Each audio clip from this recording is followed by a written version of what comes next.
नमस्कार दोस्तों, जय हिंद। तो चलिए आज का लेक्चर शुरू करते हैं, जो कि स्पेशली यूनिटरी मेथड और टाइम एंड वर्क का बिल्कुल भी नहीं है। जी हाँ, यहाँ मैं आपको एक सिंगल मेथड बताने जा रहा हूँ जिससे आप मल्टीपल टाइप के क्वेश्चंस को बहुत ही इजीली, बहुत ही कम समय में कैलकुलेट कर सकते हैं। ये कॉम्पिटिटिव एग्जाम के बच्चों के लिए ये वीडियो बहुत ही हेल्पफुल है, क्योंकि इस अप्रोच को फॉलो करके वे किसी भी टाइप के रियल टाइम क्वेश्चंस को आसानी से और बहुत ही जल्दी कैलकुलेट कर पाएंगे। तो चलिए बिना टाइम वेस्ट किए शुरू करते हैं।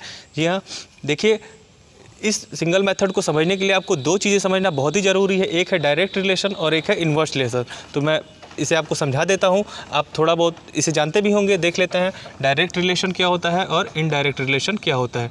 Direct relation and inverse relation. Okay, direct बोले तो सीधा एंड इन्वर्स बोले तो उल्टा रिलेशन। ठीक है, ये क्या होते हैं, दोनों में क्या डिफरेंस है तो देखते हैं। डायरेक्ट रिलेशन वो मीन्स जिसमें दो चीज़ों में ऐसा रिलेशन हो जो कि एक ही डायरेक्शन में हो। ठीक है ना, जैसे अगर आप किसी चीज़, मेरे पास एक मार्कर है, इसकी कॉस्ट 5 रुपीज़ है या 10 रुपीज़ है। अगर मैं नंबर ऑफ़ मार्कर्स बढ़ा दूँ, ठीक है ना, मैं नंबर ऑफ़ मार्कर्स बढ़ा दूँ तो इसकी कॉस्ट भी क्या होगी, बढ़ेगी। मीन्स नंबर बढ़ने पर उसकी कॉस्ट बढ़ रही है। तो एक ऐसा रिलेशन होगा, डायरेक्ट रिलेशन होगा। आई थिंक आपको समझ में आ रहा होगा। ठीक, मीन्स कॉस्ट से रिलेटेड चीज़ें, जैसे कोई चीज़ है, ये पेन है, पेन की कॉस्ट है। अगर पेन इंक्रीज हो रहा है, पेन के नंबर्स इंक्रीज हो रहा है तो उसकी कॉस्ट भी इंक्रीज होगी। अगर नंबर ऑफ पेन्स कम हो रहे हैं तो उसकी कॉस्ट भी कम होगी। मीन्स वे एक ही डायरेक्शन में चलेंगे। इन्वर्स रिलेशन देखिए दोस्तों, मोस्टली उन चीज़ों में आएगा जहाँ पे टाइम इंक्लूड हो जाएगा। ठीक है, जैसे कि टाइम जहाँ पे आ जाएगा, जैसे कि अगर एक कार है, ठीक है ना, ठीक, वो यहाँ से दिल्ली पहुंच रही है 8 घंटे में, ठीक है ना, उसकी स्पीड को अगर हम बढ़ा देते हैं, मतलब एक चीज़ को इंक्रीज करते हैं, तो आप बताइए टाइम क्या होगा, टाइम वहाँ पे कम हो जाएगा। ठीक है ना, तो ऐसे रिलेशन जिनमें एक चीज़ बढ़ने पर, ठीक, दूसरी चीज़ कम होती है, ठीक है, तो वो वैसे रिलेशंस को बोलते हैं इन्वर्स रिलेशन। आई होप आपको ये दोनों चीज़ें अच्छे से समझ में आ रही होंगी। एक होता है डायरेक्ट रिलेशन, एक होता है इन्वर्स रिलेशन। ठीक, डायरेक्ट रिलेशन जहाँ भी रहेगा वहाँ पे दो एरो होंगे, वो हम एक ही तरफ बनाएंगे। इन्वर्स रिलेशन जहाँ भी होगा वहाँ पे अप डाउन के एरो बनाएंगे। ओके, आई थिंक आपको ये बात समझ में आ रही होगी। आइए बढ़ते हैं इसके क्वेश्चंस की तरफ। ठीक है दोस्तों, तो बढ़ते हैं इसके क्वेश्चंस की तरफ। तो इससे पहले मैं यहाँ लिख दूँ, डायरेक्ट रिलेशन में हमें क्या करना है, डायरेक्ट रिलेशन में हमें दोनों एरो एक ही डायरेक्शन में बनाने हैं। ठीक, या दोनों आप ऊपर भी बना सकते हैं या दोनों आप नीचे की ओर भी बना सकते हैं। ठीक है, इन्वर्स में क्या करना है आपको, इन्वर्स में आपको एरो अप डाउन बनाना है। मीन्स एक नीचे रहेगा तो दूसरा ऊपर रहेगा, या एक ऊपर तो दूसरा नीचे। आई थिंक आपको ये चीज़ याद रहेगी। ठीक है, ओके, आइए बढ़ते हैं। जैसे यूनिटरी मेथड में आपको किस टाइप, मैं यहाँ पे क्या करूँगा, आपको दो तीन छोटे एग्जाम्पल लूँगा। उसके बाद से आप क्या करेंगे, उससे रिलेटेड जो भी हायर क्लास के एग्जाम्पल्स होंगे वो आप आसानी से इस अप्रोच को फॉलो करके लगा सकते हैं। ठीक है, तो मैं बहुत ही सिंपल एग्जाम्पल से शुरू करता हूँ। जैसे मैं पहला एग्जाम्पल लेता हूँ, ठीक, डायरेक्ट रिलेशन का, ठीक है, जो कि कॉस्ट रिलेटेड रहेगा। जैसे कि मान लीजिए पेन है, ठीक, उसकी कॉस्ट है। ठीक, क्वेश्चन आपको कैसे दिया रहेगा, the cost of 10 pens is 60 rupees, find the cost of 8 pens. ठीक है ना, तो यहाँ क्या करना है आपको, 10 पेन है, ठीक, उसका कॉस्ट कितना है, 60 रुपीज़ है। तो यहाँ पे आप पेन लिख देंगे, यहाँ पे उसकी कॉस्ट लिख देंगे जो आपको गिवन होगा। फिर आपसे जो पूछा होगा, यानी कि आपसे 8 का कॉस्ट पूछा है, तो यहाँ पे आप ब्लैंक छोड़ देंगे। ठीक, अब आप मेरे को बताइए ये कॉस्ट से रिलेटेड क्वेश्चन है, कैसा होगा, डायरेक्ट रिलेशन होगा या इनडायरेक्ट। तो आपको पता है कि वो डायरेक्ट रिलेशन होगा, क्योंकि पेन कम होने पे उसकी कॉस्ट भी कम होने वाली। ठीक है, तो हम क्या करेंगे, दोनों एरो एक ही डायरेक्शन में बना देंगे। ठीक है, इसको सॉल्व कैसे करते हैं, सॉल्व करने के लिए क्या है, आप अब ये दोनों जो ये दोनों वैल्यूज़ हैं, ये एक फ्रैक्शन का रूप ले लेंगे। ठीक है ना, जैसे ये 60 अपॉन बॉक्स बन जाएगा या ये 10/8 बन जाएगा। ठीक, तो मैंने एरो का मुंह इधर नीचे की ओर रखा है, तो इस बॉक्स को मैं ऊपर की ओर कर दूंगा। ठीक है ना, आप चाहे तो नीचे की ओर कर सकते हैं। ठीक है, तो मैं कैसे लिखूं, बॉक्स अपॉन 60, और इसको कैसे लिखूं, इसमें एरो का मुंह 8 की तरफ है, तो 8/10। ओके, इसे दोनों को हम इक्वल कर देंगे। ठीक है, अब यहाँ सॉल्व कर लेंगे, 60 को हम उधर भेज देते हैं, क्योंकि यहाँ डिवाइड में मल्टीप्लाई में हो जाएगा। तो क्या हो जाएगा, 8/10 इंटू 60 इक्वल टू बॉक्स। अब यहाँ से इसे सॉल्व कर लेंगे, 10 6 जा 60, 6 8 जा 48। ओके, आ रहा है, बॉक्स की वैल्यू कितनी आ गई, 48 रुपीज़। ओके, आई थिंक आपको ये बात समझ में आ गई होगी। ठीक है दोस्तों, तो इस तरीके से आप डायरेक्ट रिलेशन जिनमें आप को मिलेंगे वैसे क्वेश्चंस को आप कैसे करेंगे, दोनों एरो आप एक ही तरफ बना देंगे और उसके बाद एक इक्वेशन बना के क्वेश्चन को सॉल्व कर लेंगे। ठीक है, अब बढ़ते हैं इन्वर्स रिलेशन की तरफ। इन्वर्स रिलेशन में कैसे क्वेश्चन आएंगे जिनमें टाइम इंक्लूड होगा। तो 2-3 तरह के क्वेश्चन होते हैं। एक तो स्पीड से रिलेटेड क्वेश्चन होगा कि जिसमें स्पीड है और टाइम दिया हुआ है। For the example speed and time. ठीक, एक कार है जो कि 50 किलोमीटर पर आवर की स्पीड से चल रही है, वो अपने डेस्टिनेशन में पहुंचने में 6 आवर्स का टाइम ले रही है। ठीक, अब उसकी स्पीड को हम बढ़ा देते हैं, बढ़ा के कितना कर देते हैं 75 किलोमीटर पर आवर कर देते हैं, तो उसे कितना टाइम लगेगा। अब दोस्तों आप बताइए, ये स्पीड इसकी बढ़ रही है तो टाइम क्या होगा, कम होगा। एक चीज़ बढ़ रही है तो दूसरी चीज़ कम होगी, मीन्स ये इन्वर्स रिलेशन है। तो आप इसमें क्या करेंगे, एरो को उल्टा सीधा लगा देंगे। मैं इधर के एरो को नीचे करता हूँ, इधर के एरो को ऊपर करता हूँ। अब इक्वेशन को बनाने के लिए मैंने आपको क्या बताया था, जिधर एरो का मुँह रहेगा फ्रैक्शन बनाते समय उस वैल्यू को ऊपर की ओर लिखेंगे। तो इसे मैं लिख देता हूँ बॉक्स की तरफ एरो का मुँह है, बॉक्स अपॉन 6 इक्वल टू, इसमें एरो का मुँह ऊपर की तरफ है तो इसे लिखूँगा 50/75। ठीक है, आपको समझ में आ रहा है। तो क्या हो जाएगा, बॉक्स इक्वल टू 50/75 × 6। ओके, अब इसे सॉल्व करते हैं। 25 से काटते हैं, 25 2 जा 50, 25 3 जा 75, 3 से काटते हैं, 3 2 जा 6 और 2 2 जा 4। ओके, तो कितना आ गया 4 आवर्स। ठीक है, आई थिंक आपको अच्छे से समझ में आ रहा होगा। देखिए स्पीड बढ़ गई 50 किलोमीटर पर आवर से 75 किलोमीटर पर आवर्स हो गई, तो टाइम ऑटोमेटिक कम होगा। स्पीड बढ़ रही है तो इसमें लगने वाला टाइम 6 आवर्स से कम होकर 4 आवर्स आ गया। आई थिंक आपको ये क्वेश्चन एकदम अच्छे से समझ में आ गया होगा। ठीक है, तो ऐसे ही और क्वेश्चंस कैसे होते हैं इससे, टाइम वर्कर्स एंड वर्क वाले होते हैं। अगर कोई 10 वर्कर हैं, वो किसी काम को किसी 5 दिनों या वो कोई भी टाइम गिवन होगा उसमें कर लेते हैं।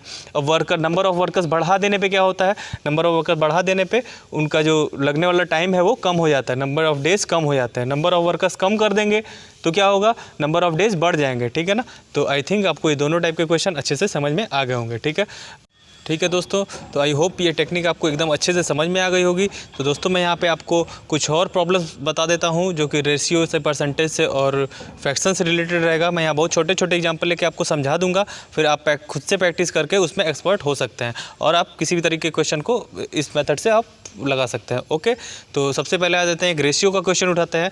जैसे कि मान लीजिए कि 2 भाई हैं जिनमें 5 और 3 के रेशियो में कोई अमाउंट बांटा गया है। ठीक है ना, 5 और 3 के रेशियो में कोई अमाउंट बांटा गया है। ठीक, इसमें जो छोटा वाला भाई है, जो जिसे 3 वाला शेयर मिला है, उसके हिस्से में आ रहा है 9,000 रुपीज़। कितने आ रहे हैं, मान लीजिए आ रहे हैं 9,000 रुपीज़। तो बड़े वाले के हिस्से में कितने आए होंगे या टोटल अमाउंट कितना है, तो इसे भी हम कर लेते हैं। यहाँ पे लिख देंगे रेशियो और यहाँ पे लिख देंगे मनी या अमाउंट, जो भी लिखना है। ठीक, रेशियो कितने का था, 5 और 3 का था। 5 वाले के हिस्से में कितने थे नहीं पता है, तो इसे ब्लैंक छोड़ देंगे।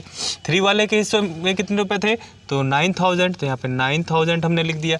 ठीक, अब बताइए, जो रेशियो बड़ा होगा उसे ज़्यादा पैसे मिलेंगे, जो रेशियो कम होगा उसे कम पैसे मिलेंगे। मतलब ये डायरेक्ट रिलेशन है, इनडायरेक्ट रिलेशन है। तो आपको पता है ये डायरेक्ट रिलेशन है, तो मैं एरो यहाँ पे एक कोई सेम डायरेक्शन वाला रखूँगा। तो यहाँ पर मैं दोनों एरो ऊपर की ओर बना देता हूँ। ठीक, अब इसका इक्वेशन कैसे तैयार होगा, जिधर एरो का मुँह फ्रैक्शन में वो बॉक्स ऊपर, वो वैल्यू ऊपर, तो बॉक्स अपॉन 9,000 इक्वल टू 5/3।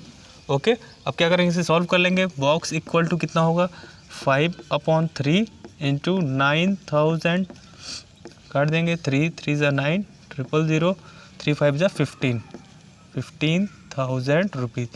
ये क्या होगा, ये बॉक्स का हिस्सा होगा। बॉक्स बोले तो मतलब जिसका रेशियो 5 है, यानी कि इसका हिस्सा कितना होगा 15,000। अगर इसका हिस्सा पूछे तो आप बता देंगे 15,000 रुपीज़, और टोटल पूछे तो इन दोनों को ऐड कर देंगे, आ जाएगा कितना 26,000 रुपीज़। ठीक है, आई होप आपको ये समझ में आ रहा होगा। ठीक है दोस्तों, तो आइए इसी तरीके से परसेंट का भी बहुत छोटा सा एग्जाम्पल समझ लेते हैं। जैसे कि मान लीजिए ये एक फ्लैग है।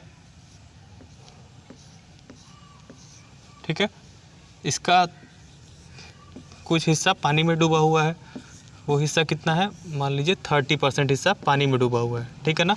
और जो बचा हुआ हिस्सा है वो कितने का है, वो 14 मीटर का है। कितने मीटर का है, 14 मीटर का है, यानी कि 14 मीटर का हिस्सा ऊपर है और जो डूबा हुआ हिस्सा है वो 30% है, ठीक है ना। अब आपको बताना है कि ये पूरा जो झंडा है ये कितने मीटर लंबा है, ठीक है ना। इसकी लेंथ बतानी है, तो इसे भी हम कर लेंगे। इसे हम यहाँ पे आ जाएंगे कि जो परसेंटेज इसकी वैल्यू दी है, परसेंट इधर लिख लेंगे, ठीक, और इधर इसका लेंथ लिख लेंगे, ठीक। अब दोस्तों आपको ये पता है कि 30% अगर डूबा होगा तो ऊपर कितना होगा, तो 30% अगर अंदर है तो ऊपर होगा 70%। ओके, तो यहाँ पे हम लिख लेंगे 70% और यहाँ पे 30%, ठीक है ना। ये परसेंटेज की वैल्यू हो गई। लेंथ 70% वाले की लेंथ 14 मीटर है या 30% वाले की लेंथ 14 मीटर है, आपको समझ में आ रहा होगा। 70% वाला इक्वल टू 14 मीटर है, तो 70% के आगे 14 मीटर लिख देंगे, 14 मीटर, और इसके ब्लैंक छोड़ देंगे। अब बताइए कैसा रिलेशन है, जिसका परसेंटेज ज़्यादा उसकी लेंथ ज़्यादा होनी चाहिए, जिसका परसेंटेज कम उसकी लेंथ कम होनी चाहिए। तो ये डायरेक्ट रिलेशन है। कैसे करेंगे इसे, एक तरफ एरो बना देते हैं, दोनों एरो एक साइड में, ठीक है ना, अप या डाउन दोनों एक साइड में रहेंगे, ठीक है। तो इसे मैं सॉल्व कर देता हूँ। Box upon 14 is equal to 30/70, ठीक है ना। परसेंट लिखने की कोई ज़रूरत नहीं है, ठीक है। इसे सॉल्व कर लेते हैं। बॉक्स इक्वल टू 30/70 इंटू 14, कितना हो जाएगा, 14 5 जा 70 और 5 6 जा 30, कितना आ गया 6। ओके, यानी कि कितना आ गया, ये जो डूबा हुआ हिस्सा है ये कितने का है, ये है 6 मीटर का। आई होप ये आपको क्वेश्चन समझ में आ गया होगा, ठीक है दोस्तों। तो फ्रैक्शन का भी एक मैं छोटा सा एग्जांपल ले लेता हूँ। जैसे कि मानते हैं कि जैसे कि ये एक पेड़ है, ठीक,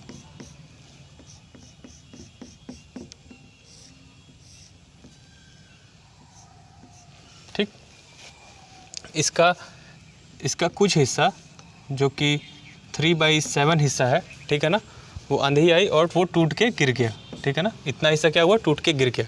जो बचा हुआ हिस्सा है, ठीक है, ये बोला जा रहा है आपसे कि 8 मीटर हिस्सा बचा हुआ है, ठीक है ना।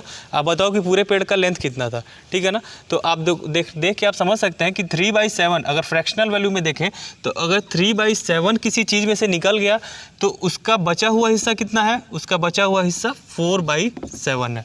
ओके, ये आपको चीज़ कन्फर्म हो रही होगी, ठीक। तो 4/7 बचा हुआ, यानी कि इधर का जो बचा हुआ हिस्सा है ये 4/7 है, ठीक है। तो 4/7 की वैल्यू कितना है, 8 मीटर है। तो आपको ये वैल्यू कैलकुलेट करनी है, ठीक। तो हम यहाँ कर क्या कर देंगे, इसकी फ्रैक्शनल वैल्यू लिख लेंगे, ठीक, और यहाँ पे उसकी लेंथ लिख लेंगे, ठीक है। तो फ्रैक्शनल वैल्यू कितनी है, 3/7 की नहीं पता थी, तो यहाँ पे लिख देंगे 3/7 के सामने बॉक्स बना देंगे। 4/7 क्या करेंगे, उसे 8 मीटर कर देंगे, ठीक। अब बताइए ये कैसा रिलेशन है, ठीक। जो छोटा फ्रैक्शन होगा उसकी लेंथ कम होगी, जो बड़ा फ्रैक्शन होगा उसकी लेंथ ज़्यादा होगी। ये डायरेक्ट रिलेशन है, तो एरो एक ही तरफ होने चाहिए, ठीक है ना।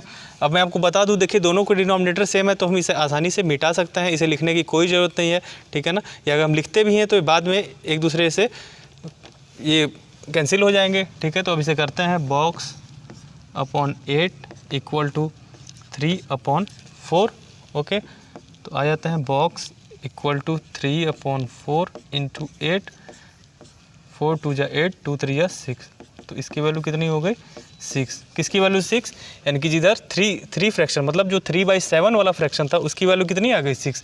मतलब ये टूटा हुआ हिस्सा कितना हो जाएगा, ये हो जाएगा 6 मीटर का। आपसे कंप्लीट पेड़ की लेंथ पूछे तो आप क्या करेंगे, इसको ऐड कर देंगे, कितना हो जाएगा 14 मीटर, ठीक है ना। तो इस तरीके से आप कोई भी प्रॉब्लम को आसानी से सॉल्व कर सकते हैं, और अलग से एज से रिलेटेड भी कोई क्वेश्चन हो तो आप ऐसे ही कैलकुलेट कर सकते हैं, या कोई भी अदर रियल टाइम क्वेश्चन हो तो आप आसानी से उसे सॉल्व कर सकते हैं। तो आई होप दोस्तों कि ये अप्रोच आपको बहुत पसंद आई होगी, और इस पर प्रैक्टिस करके आप इसके एक्सपर्ट हो सकते हैं। इवन कि मैं भी हर क्वेश्चन में इस मेथड को फॉलो करता हूँ।